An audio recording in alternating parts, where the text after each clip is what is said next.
इदं सुरूपं तथा वा कलत्रं यशश्चारुचित्र धनं मेरुतुल्यम्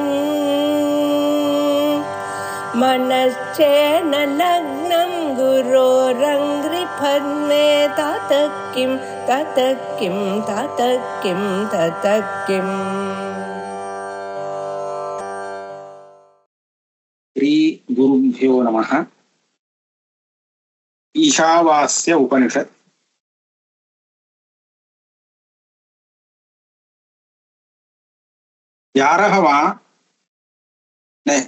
12वां मंत्र।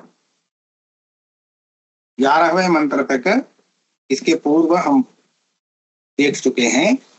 अभी 12वां मंत्र को देखना है। मंत्र इस प्रकार है। अंधम तमः प्रविशन्ति ये असंभूति उपासते।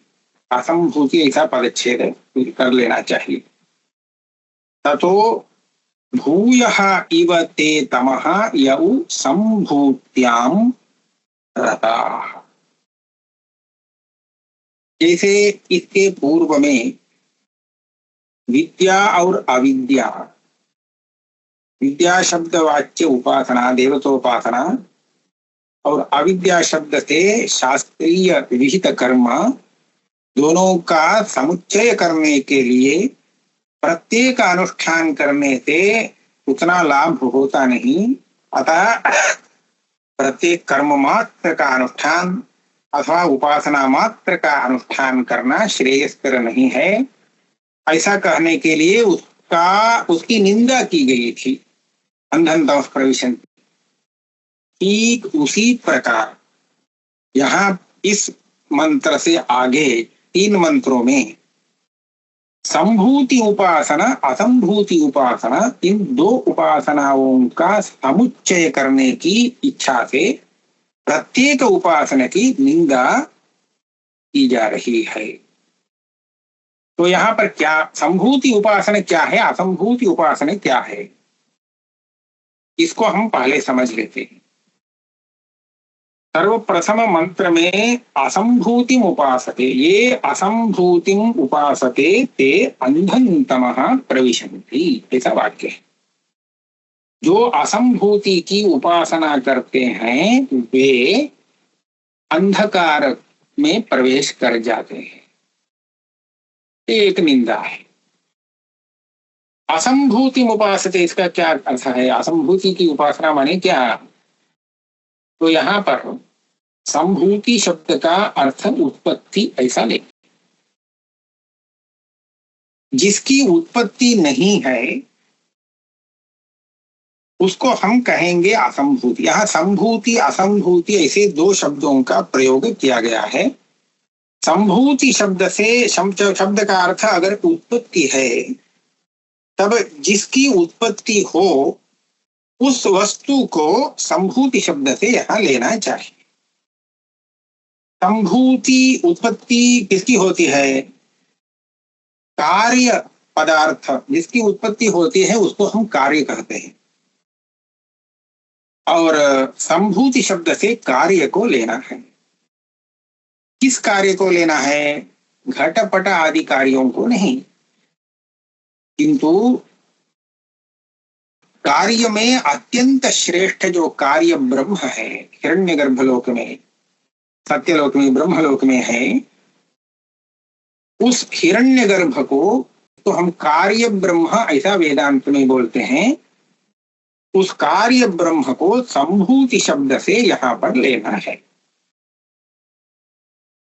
और असंभूति शब्द से उस कार्य ब्रह्म का भी कारण क्या है, जो है प्रकृति, जिसको हम माया कहते हैं। मायांतु प्रकृतिम विद्या। सांख्य मूल प्रकृति ऐसा कहते हैं, मूल प्रकृति अविकृति ही। उसी तरह वेदांत में माया को मूल प्रकृति माना गया है। और उस माया की उत्पत्ति संभूति है नहीं, उत्पत्ति नहीं, वो अनादि है माया। तो इसीलिए उस माया को असंभूति शब्द से यहां लेना चाहिए। उसी को हम अव्याकृत शब्द से भी बोलते हैं। ईश्वर से युक्त उस माया को हम अव्याकृत शब्द से कहते हैं। अच्छा ठीक है, अब ये निश्चय हो गया संभूति शब्द से कार्य ब्रह्म, असंभूति शब्द से उसका कारण मूल प्रकृति माया अव्याकृत, इसको लेना है। अब इस मंत्र में हम देखते हैं ये असंभूति उपासते। अब इस वाक्य अंश का यह अर्थ होगा जो उस माया मूल प्रकृति अव्याकृत की उपासना करते हैं, मात्र उन मूल प्रकृति की उपासना जो करते हैं वे अंधम तमः प्रविशन्ति, एक बड़े अंधकार में प्रवेश कर जाते हैं। निंदा के लिए ऐसा कहा गया है। ये निंदा में तात्पर्य नहीं है, जैसे पहले कहा गया उसी तरह दोनों तरह के उपासनाओं का समुच्चय करने की दृष्टि से प्रत्येक उपासना की यहाँ निंदा हो रही है। ठीक है। अच्छा, अब इसके आगे देखते हैं। ये उ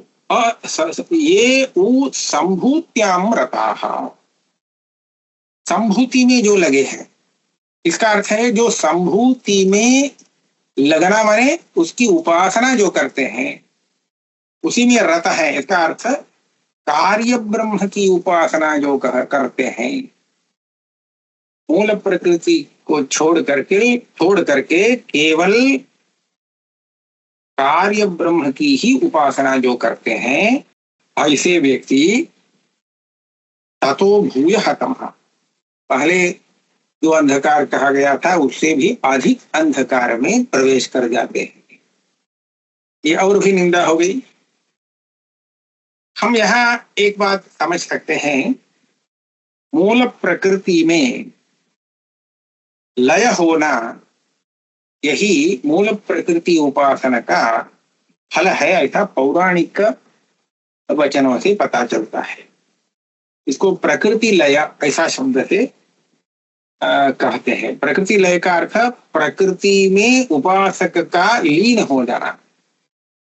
प्रकृति में लय होना ये कोई फल होता है क्या? तो होता है। जैसे सुषुप्ति, सुषुप्ति में क्या होता है, हम लीन हो जाते हैं, स्वाप्य अपने में लीन हो जाते हैं। फिर ये जो लयावस्था है उसमें कुछ भी नहीं मालूम पड़ता है सुषुप्ति में, लेकिन इस लयावस्था को हम चाहते हैं, उसकी इच्छा करते हैं, क्योंकि उस समय कोई दुख नहीं रहता है।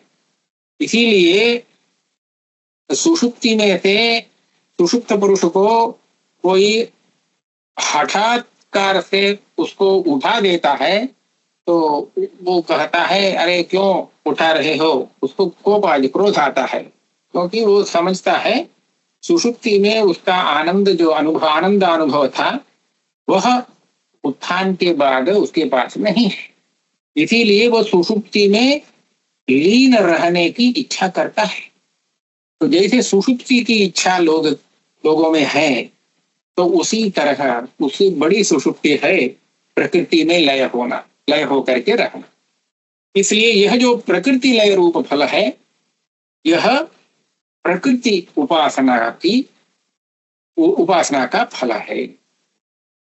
और ये प्रकृति लय तो प्रकृति में ही, प्रकृति तो अंधकारात्मक है, तो उसी में लय होना यही अंधन तमः प्रविशन्ति। तो मूल प्रकृति की जो उपासना करते हैं, केवल मूल प्रकृति की उपासना करते हैं, वो उसी में लीन हो जाते हैं। इसी कारण उनकी निंदा करने के लिए कहा गया है, वो अंधकार में प्रवेश करते हैं। और इसके बाद कार्य ब्रह्म की उपासना जो लोग करते हैं, केवल कार्य ब्रह्म उपासना, तो ऐसे लोग और अधिक अंधकार में प्रवेश कर जाते हैं। तो अभी इसको और ज्यादा निंदा करने के लिए अधिक अंधकार ऐसा कह दिया। इसका अर्थ कार्य ब्रह्म उपासना से जो फल प्राप्त होता है वो फल क्या है? तो ऐश्वर्य, अणिमादि ऐश्वर्य प्राप्ति होती है।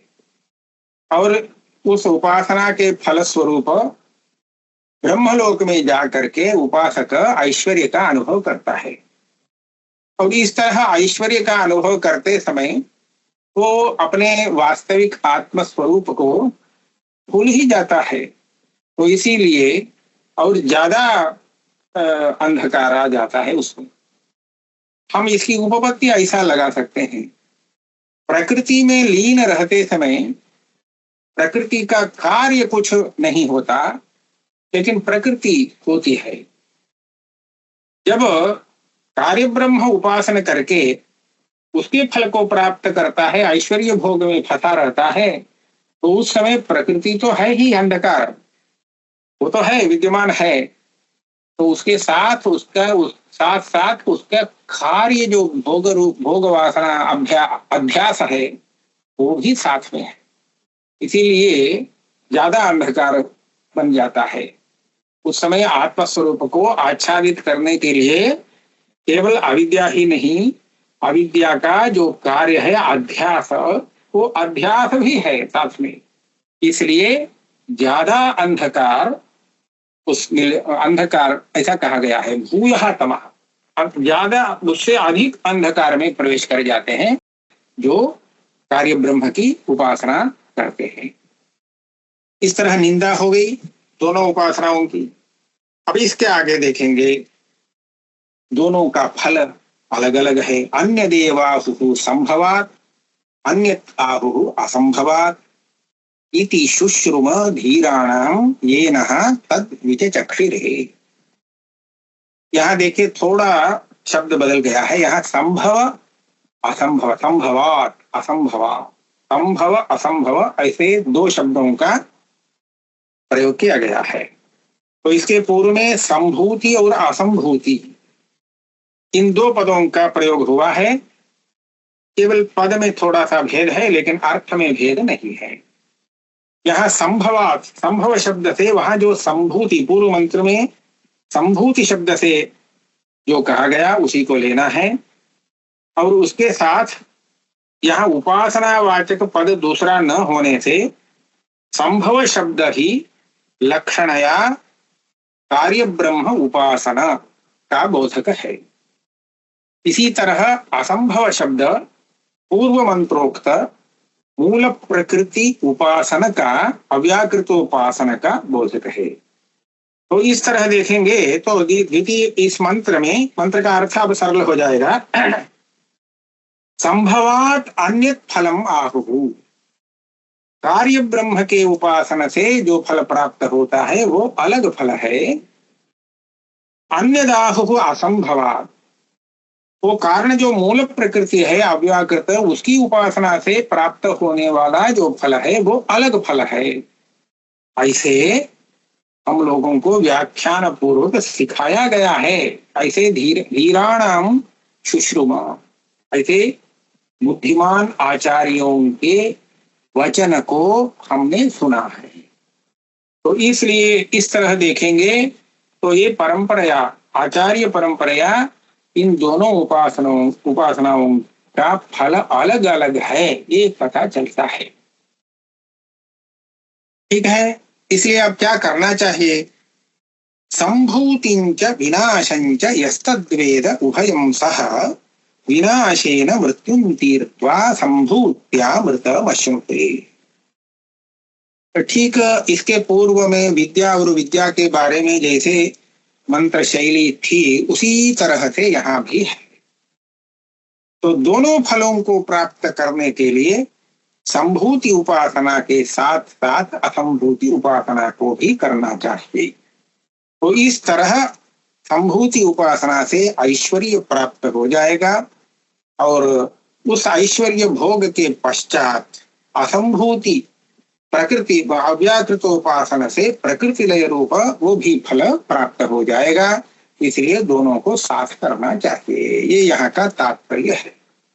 लेकिन पद कैसा है? संभूतिंच विनाशन। यहाँ तीनों मंत्रों में प्रथम मंत्र में संभूति और असंभूति ऐसा दो पद है। असंभूति ऐसा पद लेना चाहिए क्योंकि इसीलिए दूसरे मंत्र में संभव असंभव ऐसा दो शब्दों का प्रयोग हुआ है, इसीलिए उसके पूर्व मंत्र में संभूति और असंभूति ऐसा पद लेना चाहिए।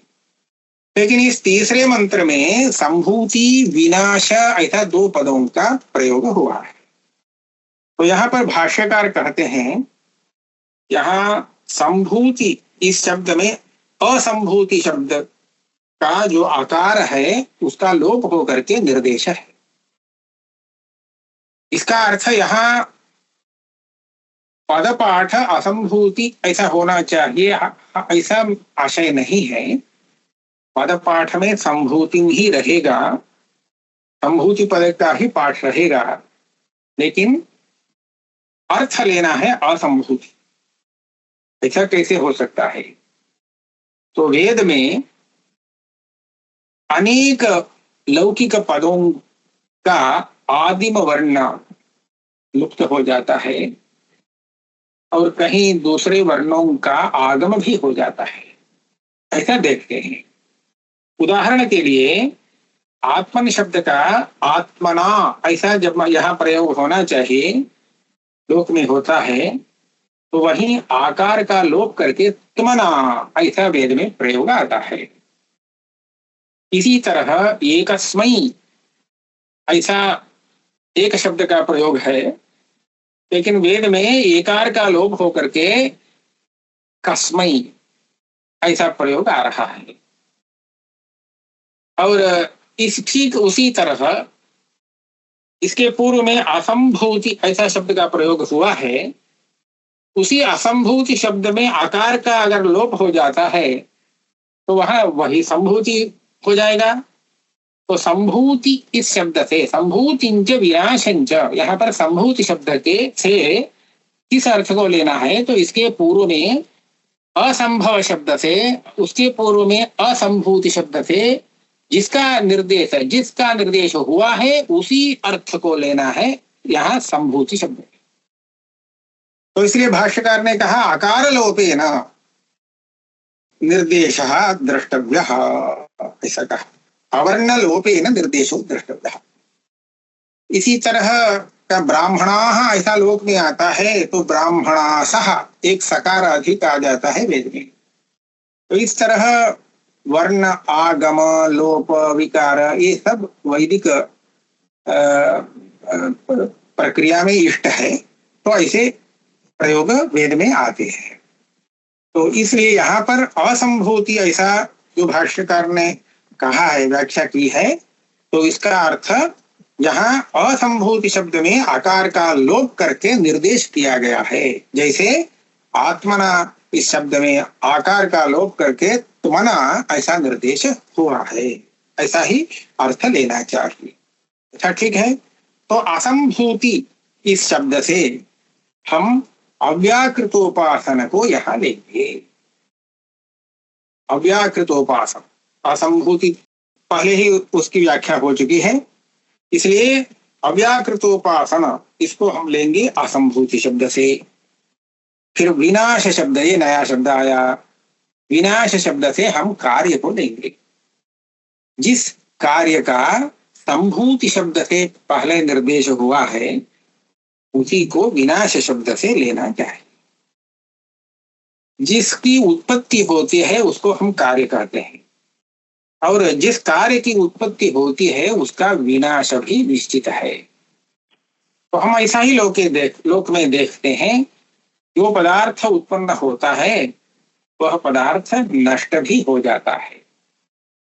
इस तरह पहले संभूति शब्द से कार्य ब्रह्म को कहा गया, अब इस मंत्र में उस कार्य ब्रह्म का विनाश है, इसलिए विनाश शब्द से उसको लेना है। ब्रह्म सूत्र में कार्यात्यये तद अध्यक्षेण सह अतः परम अभिधान ऐसा कहा। कार्य शब्द से कार्य ब्रह्म को लेना है। ब्रह्मा, वो जो ब्रह्मा है उसकी उत्पत्ति है, उसका विनाश भी है। इस ब्रह्म सूत्र में कार्यात्यय इस शब्द से उसके विनाश का निर्देश किया गया है। कार्य ब्रह्म की आयु बहुत बड़ी है परार्धद्वय जीवी होता है वह ब्रह्म, और परार्धद्वय भी समाप्त हो जाता है, तब जा करके उसका विनाश होता है। ये सब प्रक्रिया वेदांत ग्रंथों में है, प्रकरण ग्रंथों में आता है। तो यहाँ विनाशंच, विनाश शब्द से कार्य ब्रह्म और उसके उपासना, संभूति शब्द से प्रकृति का उपासना और विनाश शब्द से कार्य ब्रह्म का उपासना, इन दोनों उपासनाओं को उभयम सह यह वेद, इन दोनों उपासनाओं को साथ साथ में करना चाहिए। ऐसा जो जानता है, जान करके करता है, केवल जानता है ही नहीं, जान करके दोनों उपासनाओं को उपासनाओं का अनुष्ठान करता है, ऐसे व्यक्ति को बहुत अधिक फल मिल जाता है। कैसे? विनाशेन मृत्युम तीर्था। इसके पहले अविद्या मृत्युम तीर्त्वा ऐसा आया था, तो वहां पर अविद्या शब्द से शास्त्र विहित कर्म को लिया और मृत्यु शब्द से अशास्त्रीय कर्म ज्ञान, अशास्त्रीय, तो शास्त्रीय कर्म से अशास्त्रीय कर्म रूप मृत्यु का तरण हो जाता है, ऐसा पहले कहा गया।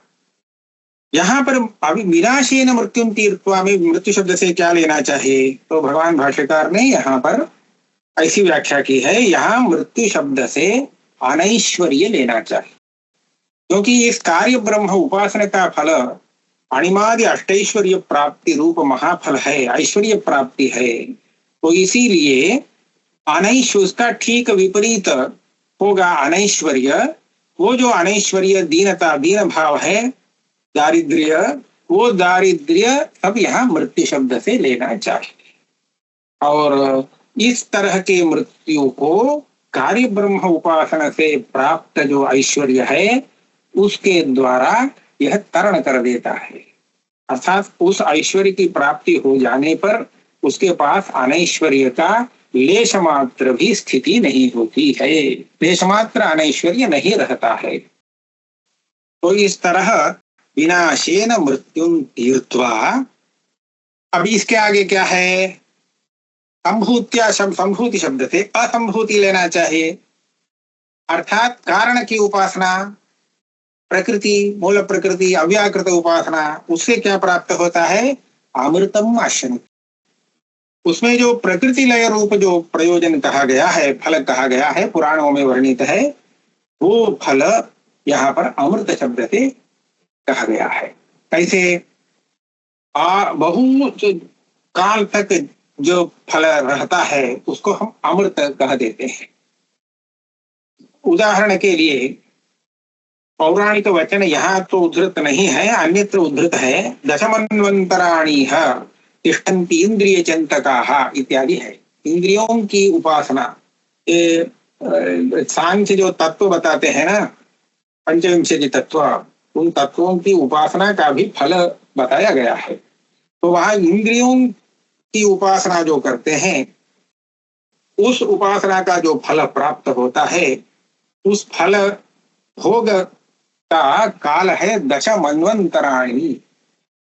10 मन्वंतर तक उस उपासना का फल भोगना आता है, भोगना पड़ता है, अर्थात उस फल भोग बहुत दीर्घ सुदीर्घ काल तक उसका भोग होता है। अब उसी प्रक्रिया में अंत में प्रकृति में जो लय होता है, ये फल तो असंख्य मनवंतर, उतना बड़ा, बहुत बड़ा है, बहुत काल तक रहता है, ऐसा कहा गया है। तो 10 मनवंतर के बाद इंद्रियोपासना से प्राप्त फल क्षीण हो जाएगा, उसके बाद नहीं होगा। लेकिन इस प्रकृति उपासना से प्राप्त जो प्रकृति लय रूप फल है, वह फल तो उससे भी बहुत काल तक टिकने वाला है। यहाँ प्रकृति लय का अर्थ प्रकृति में उपासक का लीन होना, प्रकृति का लीन होना नहीं, प्रकृति का लय नहीं, प्रकृतौ लयः, प्रकृति में उपासक लीन रहता है। सुषुप्ति समय में जैसे वो आनंद का अनुभव करते रहता है, प्रकृति में लीन रहता है, उसी तरह को समझना चाहिए, उसी तरह ये प्रकृति लय फल को समझना चाहिए। और ये जो फल है, ये बहुत काल, अधिक काल स्थायी होने के कारण यहाँ अमृत शब्द से कहा गया है। इसलिए दोनों उपासनाओं को साथ साथ में करना चाहिए। इसे दोनों फल मिल जाते हैं, ऐश्वर्य भी मिल जाता है। ऐश्वर्य का अनुभव ले करके उसके बाद प्रकृति लय में आनंद का अनुभव ले सकते हैं। तो इस तरह संभूति उपासना और असंभूति उपासना दोनों उपासनाओं को साथ में करना बहुत अधिक फलदायी है। अतः ये समुच्चय करना श्रेष्ठ है, यह कहने का मतलब है। तो यहाँ पर संभूति और विनाश ये दो शब्द हैं। इन शब्दों से इसके पूर्व में पूर्व मंत्रों में संभूति असंभूति इन शब्दों से जो अर्थ लिया गया है उसी अर्थ को लेना चाहिए। भाष्यकार ने संभूति शब्द से असंभूति को लिया और आकार लोप करके और विनाश शब्द से संभूति को लिया। तो यही भाष्यकार की यहाँ व्याख्या है। और इस तरह दो प्रकार के कार्य ब्रह्मोपासना और प्रकृति उपासना दोनों का समुच्चय करने का यहाँ पर विधान हुआ। तो इतना ही रखते हैं।